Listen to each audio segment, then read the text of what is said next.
বিভিন্ন cooperative society যেগুলো তৈরি হয়েছিল অস্বীকার করার কোনো জায়গা নেই। পূর্বের সরকারের সময় কোনো সংস্থা আমার ধারণা লাভজনক পর্যায়ে গিয়ে পৌঁছতে পারেনি। আমার ধারণা আপনারা ভারতীয় জনতা পার্টির সরকার প্রতিষ্ঠা করার পর ধীরে ধীরে ধীরে ধীরে সমস্ত নেগেটিভ মানসিকতা পরিত্যাগ করে এই কোঅপারেটিভের মাধ্যমে মানুষ স্বাবলম্বী হতে পারে, মানুষ নিজের পায়ে দাঁড়াতে পারে, মানুষ নিজে ব্যবসা করতে পারে এবং এর থেকে অর্জিত টাকায় মানুষের কিঞ্চিত হলেও অর্থের সন্তান হয়। তা আজকে হিন্দুস্তানের এই কোঅপারেটিভে এসে এটা পরিষ্কার বোঝা যাচ্ছে। কারণ আমি ধর্মনগরের বাসিন্দা। আজ থেকে 15, 16, 20 বছর আগে এর কি রূপ ছিল, এর কি চেহারা ছিল, এর কি ব্যবস্থাপনা ছিল, সব আমি না আসলেও জানতে পারতাম, বুঝতে পারতাম এই শহরের একটা নাগরিক হিসাবে। আজকে হিন্দুস্তানের কোঅপারেটিভ সোসাইটির একসময় কিন্তু ট্রাক ছিল, একসময় হিন্দুস্তানের কোঅপারেটিভ ট্রাক ছিল, ট্রাক। হ্যাঁ, এখন সে ট্রাক আছে? আগে আমরা এগুলো আমার চোখে দেখা। এখন আমি এটা বললাম, পরে আমি খুব আনন্দিত এবং একটা ক্ষেত্রে আমি সাজেশন দিয়ে যাবো কি করণীয় উচিত। কারণ দক্ষ পরিচালনার মাধ্যমে এবং 100% অনেস্টির মাধ্যমে একটা সংগঠন পরিচালিত হলে সে যে প্রফিটেবল জায়গায় বুঝতে পারে তার প্রমাণ আজকে আমি এখানে পাচ্ছি হিন্দুস্তানের কোঅপারেটিভের মিটিংয়ে এসে। এর রূপ, এর চেহারা, এর বিভিন্ন রকম ব্যবসায়িক পরিক্রমা দেখে, যেমন কোভিডের সময় আমরা দেখেছিলাম এই কোঅপারেটিভের মাধ্যমে সবজি বিক্রি হতো সস্তা। এই যে জিনিসগুলো আমি অনেক দিন আগে বলেছি, আমি দুর্গাপুরে একটা দেখে এসেছিলাম, সেখানে স্টিল প্ল্যান্ট প্রায় কয়েক লক্ষ, 2-2.5 লক্ষ লোক সেখানে চাকরি করেন। তাদের নিজস্ব যে কোঅপারেটিভ, বিশাল ব্যাপার। আমার নিজের চোখে দেখা কিভাবে সেই কোঅপারেটিভ প্রফিট করে। একটা জায়গায় আমার একটা ঘটনা মনে আছে, তখন ভেসপা এক্সি বেরিয়েছিল, ভেসপা এক্সি চূড়ান্ত মার্কেট, ভেসপা এক্সি চূড়ান্ত মার্কেট স্কুটার। সে অনেকদিন আগের কথা। ওই কোঅপারেটিভের যিনি চেয়ারম্যান ছিলেন, আমার পরিচিত মানুষ ছিল, এর হেডকোয়ার্টার ছিল লখনৌ।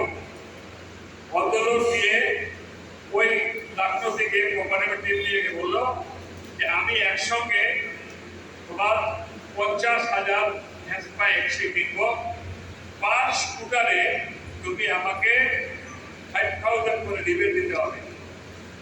তোমার কষাকষি পর রিবেটে দিল। এবার 50,000 স্কুটার চলে এলো দুর্গাপুরে লখনৌ থেকে। ওই সময় ব্ল্যাক মার্কেট চলছিল ভেসপা এক্সি দিয়ে। এবার কোঅপারেটিভ 5,000 টাকা কম দরে ভেসপা এক্সি সাপ্লাই দেওয়া শুরু হলো, বিক্রি করা শুরু করলো। সাথে সাথে বর্ধমান থেকে, আসানসোল থেকে যারা ভেসপা এক্সি ডিলার তারা চলে এলেন কোঅপারেটিভে। বললো আমরা আরো 5,000 টাকা করে দিয়ে যাবো আপনাকে ভেসপা এক্সি, আপনি প্রতিদিন 5,000 টাকা বললে আমাদের বিক্রি করে দিন। বললো হবে না, দিলই না। এই কোঅপারেটিভ সোসাইটির সমস্ত এমপ্লয়ি যারা, তাদেরকে 5,000 টাকা করে ভেসপা এক্সি দেওয়া শুরু করলো।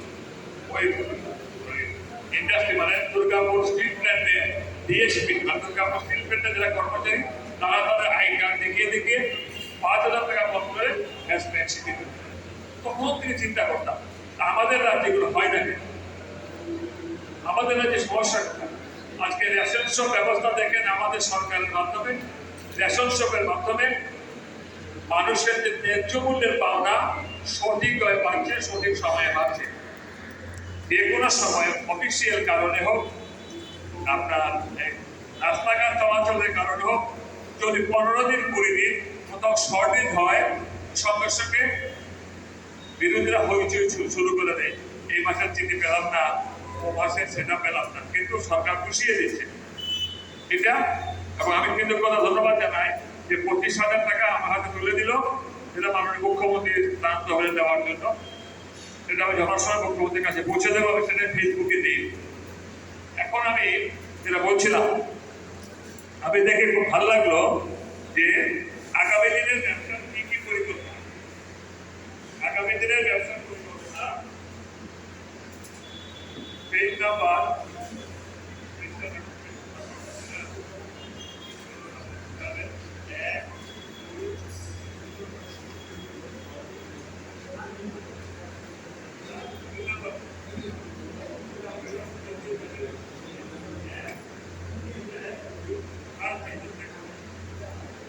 দ্বিতীয় মাস কি কি ব্যবসা করবে? ভোগ্যপণ্য দ্রব্য, ভোগ্যপণ্য দ্রব্য অনেক কিছু আছে। কাপড়ের ব্যবসা, রেশনের ব্যবসা, মানে পিডিএস সিস্টেমে, সাপ্লাইয়ের ব্যবসা, গোদাম, স্টক, অফিসঘর ভাড়ার ব্যবসা, চা পাতা বন্টন ব্যবসা। এই যে ইনক্রিজ হচ্ছে, আপলিফমেন্ট হচ্ছে, কোঅপারেটিভের সদস্যরা মিলে, সবাই মিলে দক্ষ পরিচালনা ছাড়া কিন্তু এটা হতো না। আর এখানে নির্বাচক মন্ডলী পরিচালক সদস্য নামে তালিকা আছে, দেখে নেবেন। এবার আমি লাস্ট পেজে যাই, একদম লাস্ট পেজে।